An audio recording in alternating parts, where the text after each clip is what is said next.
세상의 분주함 속에서 내 뜻과 내 생각을 내려놓고 주님의 세밀한 음성에 귀 기울이는 매일 시향 묵상 시간입니다.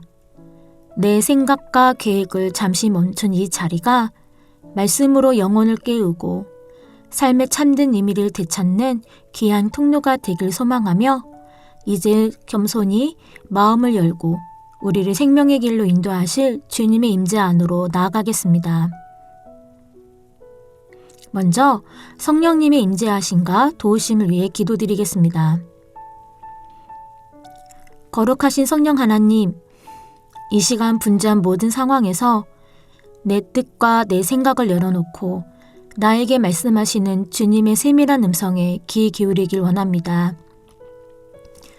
주님의 기쁘신 참 진리의 말씀이 저의 우매함과 어두움으로 가려지지 않도록 성령 하나님 임재하여 주셔서 조명하여 주시고 말씀을 읽고 들을 때에 주님의 기쁘신 참 진리를 깨달을 수 있도록 도와주옵소서.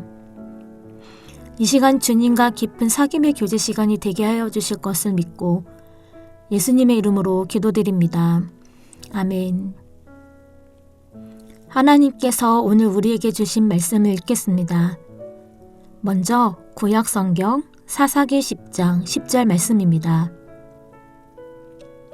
이스라엘 사람들이 야훼께 외치며 말하였다. 우리가 당신께 죄를 범했습니다. 우리가 우리 하나님을 버렸습니다. 이어서 신약성경 마태복음 3장 2절 말씀입니다. 세례 요한이 말합니다. 회개하라, 하늘나라가 가까이 와 있다.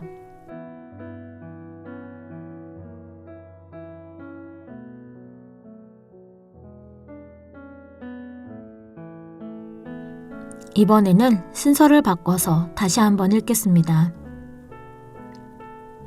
세례 요한이 말합니다. 회개하라, 하늘나라가 가까이 와 있다.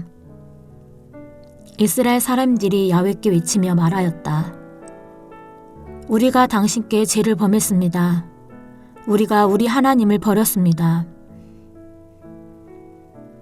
말씀을 읽고 마음에 와닿는 단어나 구절, 상황에 대한 이미지가 떠오른다면 떠오르는 단어나 구절, 이미지를 묵상하며 말씀 앞으로 나아가겠습니다.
요즘 운전할 때 필수품이 있습니다. 무엇일까요? 바로 내비게이션입니다.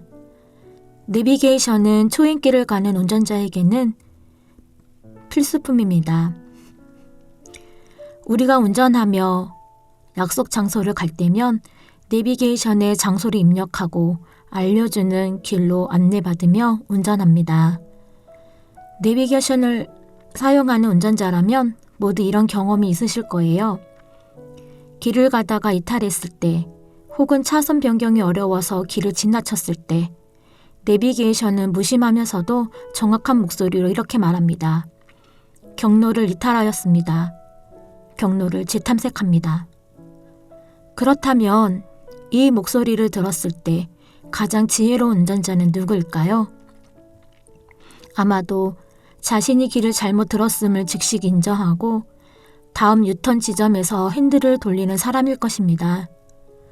이처럼 우리 인생에서도 가던 길을 멈추고 방향을 수정해야 하는 영적 유턴의 순간들이 있습니다. 오늘 본문 사사기 10장에는 인생의 경로를 완전히 이탈해버린 이스라엘 백성들이 등장합니다. 당시 이스라엘은 하나님이라는 바른 길을 두고 주변 나라들의 화려한 우상인 바알과 아스다롯을 따라갔습니다. 부녀와 성공을 약속하는 것처럼 보였던 우상의 길은 사실 깎아지른 절벽으로 이어지는 막다른 골목이었습니다. 결국 그들은 암몬 자손이라는 거대하고 견고한 벽에 가로막히고 맙니다. 그들은 단순히 침략한 것에 그치지 않았고 이스라엘의 숨통을 조이며 18년이라는 긴 세월 동안 그들의 삶을 철저하게 짓밟고 약탈했습니다.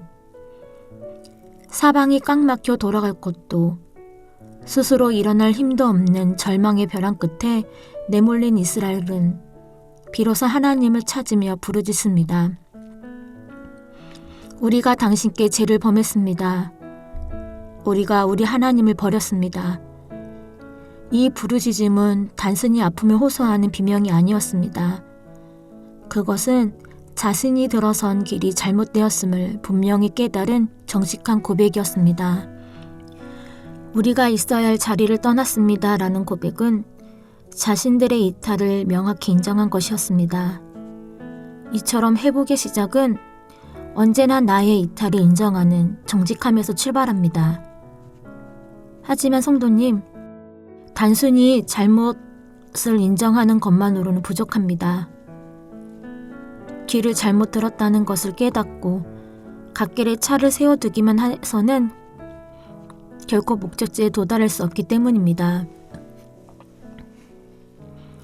우리의 잘못됨을 인정하며 고백 후에는 신약시대의 세례 요한의 외침을 기억해야 합니다.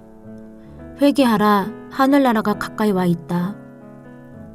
성경이 말하는 회개, 헬라어로 메타노이아는 단순히 눈물을 흘리는 감정적 후회가 아닙니다. 그것은 마음의 방향을 180도 돌리는 의지적 결단이 필요합니다. 이것을 영적 유턴이라고도 표현하는데요. 설교의 황태자라 불리는 찰스 스펄전 목사님은 진정한 회개에 대해 이렇게 말씀하십니다. 회개는 죄를 슬퍼하는 것만이 아니라 죄로부터 떠나는 것이다. 이 짧은 문장은 참으로 많은 것들을 생각하게 합니다.